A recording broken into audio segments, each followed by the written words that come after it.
ആദ്യമായി തന്നെ പരിശുദ്ധ അമ്മ ജീവനോടെ പ്രത്യക്ഷപ്പെട്ട ഈ അൾത്താരയിൽ എനിക്കൊരു സാക്ഷ്യം പറയാൻ അവസരം തന്ന പരിശുദ്ധ അമ്മയ്ക്കും ഈശോയ്ക്കും ഞാൻ എൻ്റെ കോടാനുകോടി നന്ദി സമർപ്പിക്കുന്നു. എൻ്റെ പേര് റെൻസി, ഞാൻ തൊടുപുഴയിൽ നിന്നാണ് വരുന്നത്. ഞാൻ ആദ്യമായി ഉടമ്പടി എടുക്കുന്നത് മാർച്ച് 5, 2025 ഉടമ്പടി എടുക്കാനുണ്ടായ കാരണം, ഞാനൊരു നേഴ്സാണ്. അയർലൻഡിന് പോകുന്നതിന് വേണ്ട DL പ്രോസസ്സിങ് എനിക്ക് യാതൊരു തടസ്സവും കൂടാതെ കിട്ടുന്നതിന് വേണ്ടിയിട്ടായിരുന്നു. കാരണം എൻ്റെ അമ്മ പറഞ്ഞിട്ടാണ് ഞാനിവിടെ ഉടമ്പടി എടുക്കാൻ വരുന്നത്. ഞാൻ ചെറുപ്പത്തിലെ മുതലേ മാതാവിനോട് ഒത്തിരി വിശ്വാസവും പ്രാർത്ഥിക്കുന്ന ഒരാളാണ്. അതുകൊണ്ട് ഇവിടെ തന്നെ വന്ന് പ്രാർത്ഥിക്കണം എന്നുള്ളൊരു ചിന്ത എനിക്കില്ലായിരുന്നു. പക്ഷേ എൻ്റെ അമ്മയാണ് എനിക്ക് കൃപാസനത്തെക്കുറിച്ച് പറഞ്ഞു തന്നതും എനിക്ക് എൻ്റെ വിശ്വാസം വർദ്ധിപ്പിക്കാൻ കാരണമായതും എല്ലാം. അങ്ങനെ എൻ്റെ DL പ്രോസസ്സിങ് ചിലപ്പെങ്കിൽ റിജക്റ്റ് ആവാൻ ചാൻസ് ഉണ്ടെന്ന് എൻ്റെ ഏജൻസിക്കാർ പറഞ്ഞു. കാരണം എൻ്റെ ഡോക്യുമെൻറ്റ്സിൽ ഒരു ഡേറ്റ് വ്യത്യാസമുള്ളത് കൊണ്ട് ഈ സമയം എനിക്ക് ഭയങ്കര വിഷമമായി. കാരണം എൻ്റെ 6 മാസം ഓൾറെഡി കഴിഞ്ഞിരുന്നു OET എഴുതിയിട്ട്. അപ്പോൾ എൻ്റെ OET എക്സ്പയർ ആവുന്നതിന് മുമ്പ് എനിക്ക് എൻ്റെ പ്രോസസ്സിംഗ് ഒക്കെ കംപ്ലീറ്റ് ചെയ്ത് ഒരു ജോലിക്ക് കയറണമായിരുന്നു. അങ്ങനെ ഞാൻ മാർച്ചിൽ വന്ന് ഉടമ്പടി എടുത്തു. ഈ നിയോഗം ഫസ്റ്റ് എൻ്റെ ഉടമ്പടിയിൽ നിയോഗമായിട്ട് ഞാൻ എഴുതിയിരുന്നു. അങ്ങനെ ഉടമ്പടി എടുത്ത് ഞാൻ ഉടമ്പടി നിബന്ധനകളൊക്കെ പാലിച്ചു പോന്നിരുന്നു. ദിവസവും ദിവ്യബലിയിൽ പങ്കെടുക്കുവാനൊക്കെ ഫസ്റ്റ് ഉടമ്പടിയിലൂടെ എനിക്ക് സാധിച്ചു. അങ്ങനെ 88ാമത്തെ ദിവസം എനിക്ക് റിജക്റ്റ് ആവുമെന്ന് പറഞ്ഞ DL എനിക്ക് യാതൊരു ക്വയറീസും കൂടാതെ എനിക്ക് DL കംപ്ലീറ്റ് ആയി കിട്ടി. അതെനിക്ക് ഭയങ്കരമായിട്ടൊരു വിശ്വാസം തന്നു കൃപാസന മാതാവിൽ. കാരണം ഏജൻസിക്കാരെ എന്നെക്കൊണ്ട് അക്നോളജ്മെൻറ്റ് പേപ്പർ എഴുതി മേടിച്ചിരുന്നു.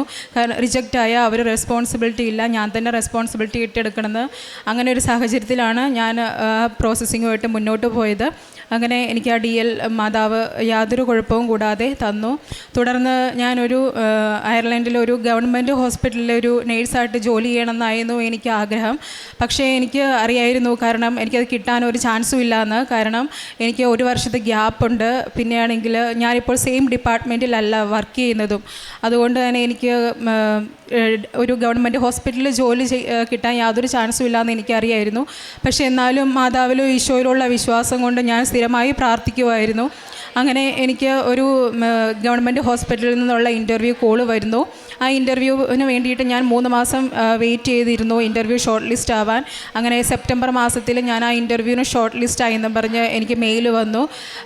എന്നെ ഒരു ഐറിഷ് ലേഡിയാണ് എൻ്റെ ഏജൻറ്റ്. അവരുടെ പേര് മരിയ എന്നായിരുന്നു.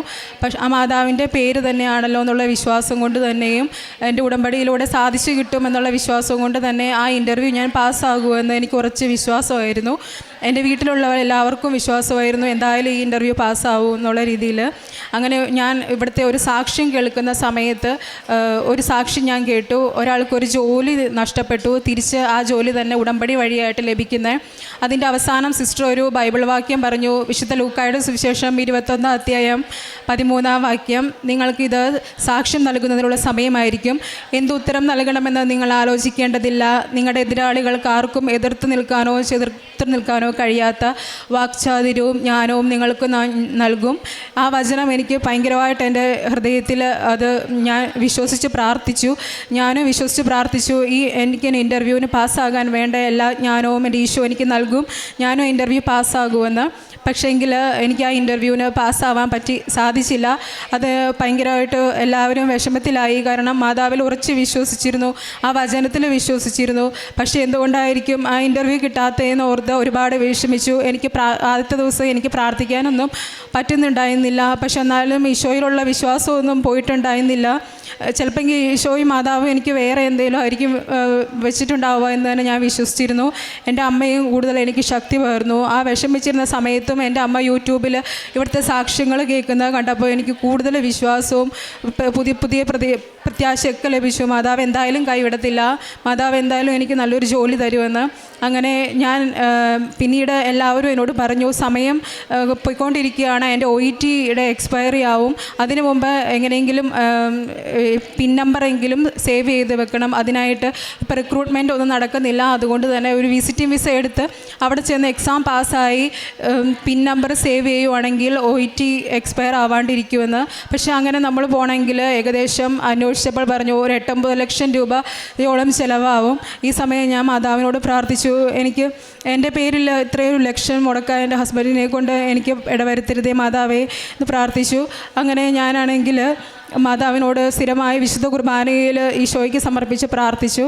അങ്ങനെ വിശുദ്ധ ഏജൻസിക്കാർക്ക് ഞാൻ എൻ്റെ CV കൊടുത്തു. അവർ ഏകദേശം ഒരു 15-25ഓളം ഹോസ്പിറ്റലുകളിലും നേഴ്സിംഗ് ഹോമുകളിലും എല്ലാം എൻ്റെ CV കൊടുത്തു. പക്ഷേ ഇവിടെ നിന്നും എനിക്ക് ഒരു റെസ്പോൺസും വന്നില്ല. അങ്ങനെ ഇരിക്കുമ്പോൾ ഒരു ഫേസ് ടു ഫേസ് ഇൻ്റർവ്യൂ കേരളത്തിൽ വന്നു. ആ ഇൻ്റർവ്യൂവിൽ ഏകദേശം അപ്ലൈ ചെയ്ത എല്ലാവരും തന്നെ ഷോർട്ട് ലിസ്റ്റഡായി. ഞാൻ എൻ്റെ ഫ്രണ്ട്സിനും ആ ഇൻ്റർവ്യൂ അയച്ചു കൊടുത്തു. അവരും ഷോർട്ട് ലിസ്റ്റഡായി. പക്ഷേ ഞാൻ മാത്രം സെലക്ട് ആയില്ല. അന്നത്തെ ദിവസം വൈകുന്നേരം ഉടമ്പടി പ്രാർത്ഥന കഴിഞ്ഞ് ഞാൻ ഈശോയുടെ മുമ്പിൽ നിന്ന് മാതാവിൻ്റെ മുമ്പിൽ നിന്ന് ഒരുപാട് പ്രാർത്ഥിച്ചു. എല്ലാവരും സെലക്റ്റായി. ആ ഇൻ്റർവ്യൂവിന് പോലും ഞാൻ ഷോർട്ട് ലിസ്റ്റ് ആയില്ലല്ലോ എന്ന് വിചാരിച്ച് ഒരുപാട് കരഞ്ഞ് പ്രാർത്ഥിച്ചു. അങ്ങനെ ഞാൻ പ്രാർത്ഥന കഴിഞ്ഞ് എഴുന്നേറ്റ് എൻ്റെ ഫോണിൽ നോക്കുമ്പോൾ ഒരു മെയിൽ വന്നിരിക്കുകയാണ്.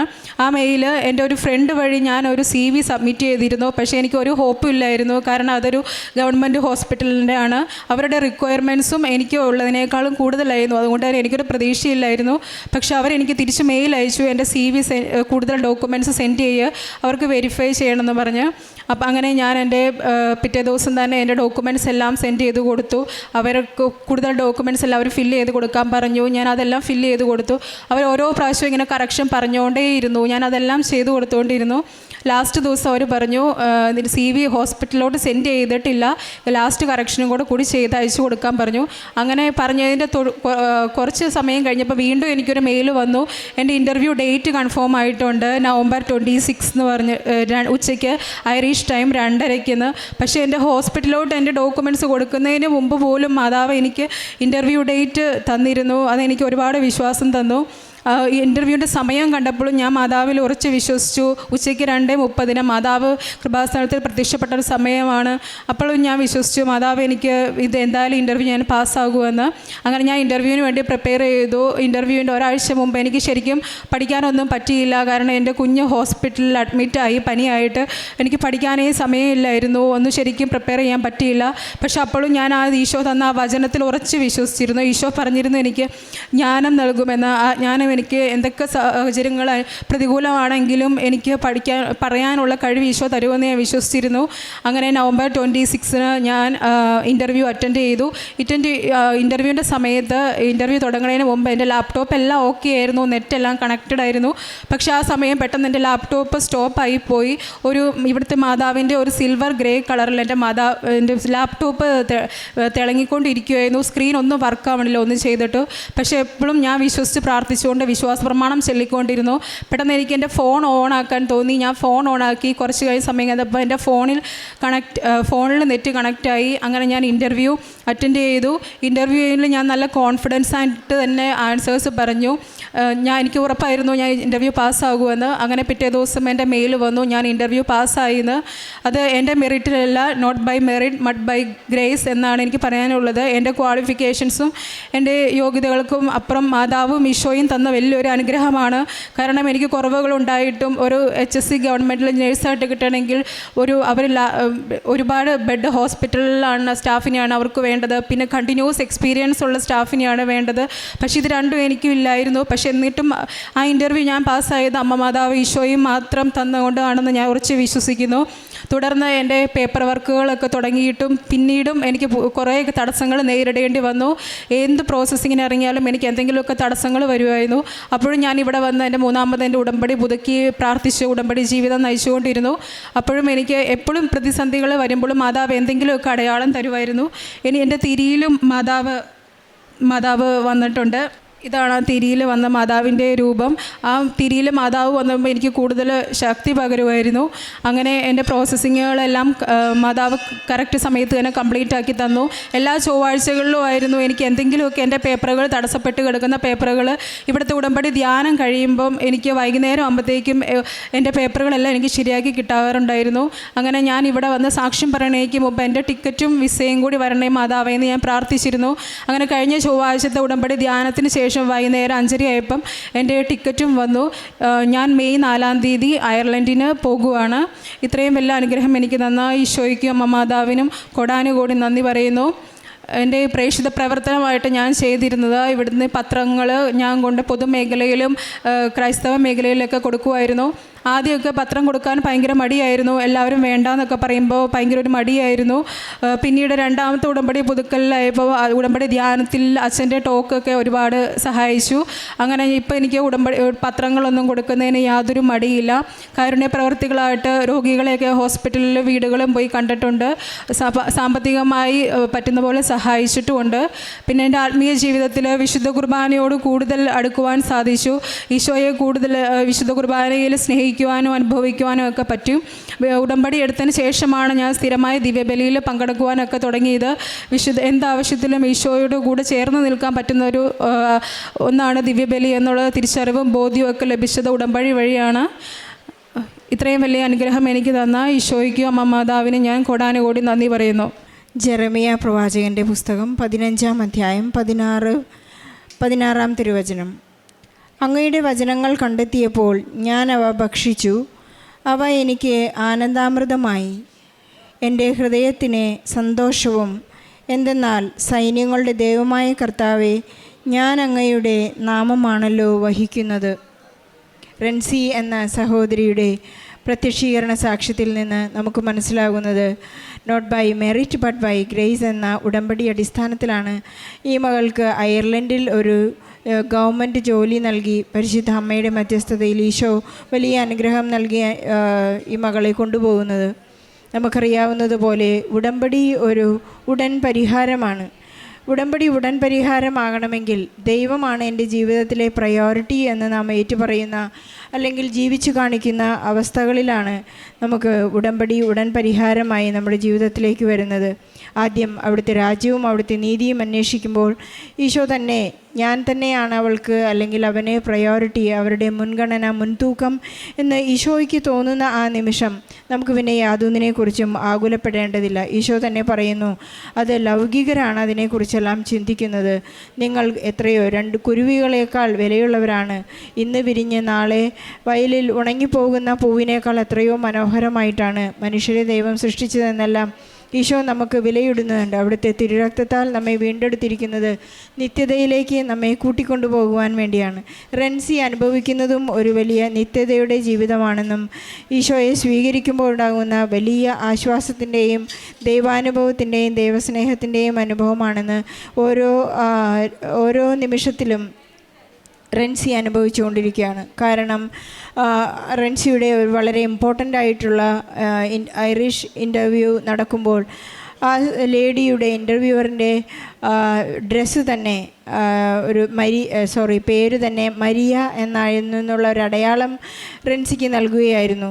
ഇൻ്റർവ്യൂ എത്ര തന്നെ ടഫായാലും വചനത്തിൽ ആശ്രയിക്കുവാൻ, ആ വചനം വിഴുങ്ങി വചനത്തിൽ ആശ്രയിച്ചുകൊണ്ട് ജീവിക്കുവാൻ, നീ സാക്ഷിയാക്കും എന്നുള്ള, ഞാൻ സാക്ഷിയായി തന്നെ നിലനിൽക്കും എന്നുള്ള വലിയ ഒരടയാളം പരിശുദ്ധ അമ്മ ഇവിടെ നൽകുകയുണ്ടായി.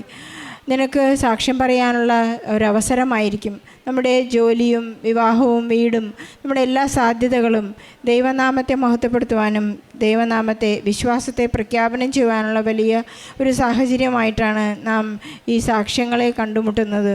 അതുപോലെ തന്നെ പരിശുദ്ധ അമ്മയുടെ ആ പ്രത്യക്ഷ സമയം, അവരുടെ ആ വിസ നൽകിയ ആ സമയം തന്നെ പരിശുദ്ധ അമ്മ ഇവിടെ പ്രത്യക്ഷപ്പെട്ട ആ സമയമാണ് 2:30. ദുരന്തമുണ്ടാകാൻ പോകുന്നു, പ്രാർത്ഥിക്കുക എന്ന് പറഞ്ഞ സമയമാണത്. ഉച്ചകഴിഞ്ഞ് 2:30. നമ്മുടെ ജീവിതത്തിലുണ്ടാകുന്ന ഒരുപാട് ദുരന്തങ്ങളിൽ നിന്നെല്ലാം പരിശുദ്ധ അമ്മ നമ്മെ രക്ഷിക്കുന്ന, എത്ര തന്നെ ചെറുതായാലും വലുതായാലും നമ്മുടെ കഷ്ടതകളെല്ലാം തന്നെ ദുരന്തമാണെന്ന് നാം തിരിച്ചറിയുന്നത് ഈ അത്ഭുതം പ്രവർത്തിച്ച ആ സമയമാണ്, പരിശുദ്ധ അമ്മ പ്രത്യക്ഷപ്പെട്ട സമയമാണ്. അതുകൊണ്ട് തന്നെ ബഹുമാനപ്പെട്ട ജോസഫ് അച്ഛൻ നമ്മെ ഓർമ്മിപ്പിക്കുന്നുണ്ട്, ഉടമ്പടി ധ്യാനങ്ങൾ നാം വളരെ അലസത കൂടാതെ തന്നെ അത് കൂടണം, അത് പങ്കെടുക്കണം എന്ന് അച്ഛൻ നമ്മെ ഓർമ്മിപ്പിക്കുന്നത് അതുകൊണ്ടാണ്. ഉടമ്പടി ധ്യാന സമയങ്ങളിലാണ് ഒരുപാട് അത്ഭുതങ്ങൾ ഇന്ന് യൂട്യൂബിൽ മക്കൾ ഏറ്റുപറയുന്നത്. കാരണം ഉടമ്പടി ധ്യാന സമയങ്ങൾ, ആ സമയത്ത് തന്നെ പരിശുദ്ധ അമ്മ നമ്മുടെ ജീവിതത്തിൽ പ്രത്യക്ഷപ്പെടുകയും ഇടപെടുകയും ചെയ്യുന്നതായി നാം കാണുകയാണ്. അങ്ങനെ നമ്മുടെ വിശ്വാസത്തെ നമുക്ക് ഉറപ്പിക്കുകയും നമ്മുടെ ജീവിതത്തിൽ നമുക്കെപ്പോഴും അച്ഛൻ്റെ വലിയ മനോഹരമായ പ്രാർത്ഥനയാണ്. ഉടമ്പടി പ്രാർത്ഥന സമയത്ത് നമ്മെ കൊണ്ട് ഏറ്റുപറയിച്ച ഒരു മനോഹരമായ പ്രാർത്ഥനയാണ്. കർത്താവേ, എൻ്റെ സങ്കടങ്ങളിൽ അങ്ങയെ വിശ്വസിച്ച് ജീവിക്കുവാനുള്ള കൃപ നൽകുമ്പോൾ അങ്ങ് എന്നെ വെട്ടിയൊരുക്കുകയാണെന്ന് എനിക്ക് വ്യക്തത നൽകണമേ എന്ന്. അതാണ് ഈ ഉടമ്പടി പ്രാർത്ഥന. എന്നെ വെട്ടിയൊരുക്കുന്ന സമയങ്ങളെയെല്ലാം അവിടുത്തെ സ്നേഹത്തിൽ നിലനിൽക്കുവാൻ എനിക്ക് സാധിക്കും എന്നുള്ള ഉറപ്പ് നൽകുന്ന വചനങ്ങൾ ഏറ്റുപറയുവാനും വിശ്വാസ പ്രഖ്യാപനം നടത്തുവാനും എനിക്ക് സാധിക്കട്ടെ എന്ന് നമുക്ക് പ്രാർത്ഥിക്കാം. അതുപോലെ തന്നെ നമ്മുടെ എല്ലാ ജീവിത സങ്കടങ്ങളെയും ഈ സാക്ഷ്യത്തോട് ചേർത്ത് വെച്ച് ഈശോയ്ക്കും പരിശുദ്ധ അമ്മയ്ക്കും നന്ദി പറഞ്ഞോട് നല്ല കയ്യടിയോടെ ഈ സാക്ഷ്യം നമുക്ക് സമർപ്പിക്കാം. അത്യപൂർവ ദൈവാനുഭവങ്ങൾ ഇനി നിങ്ങൾക്കും സ്വന്തം.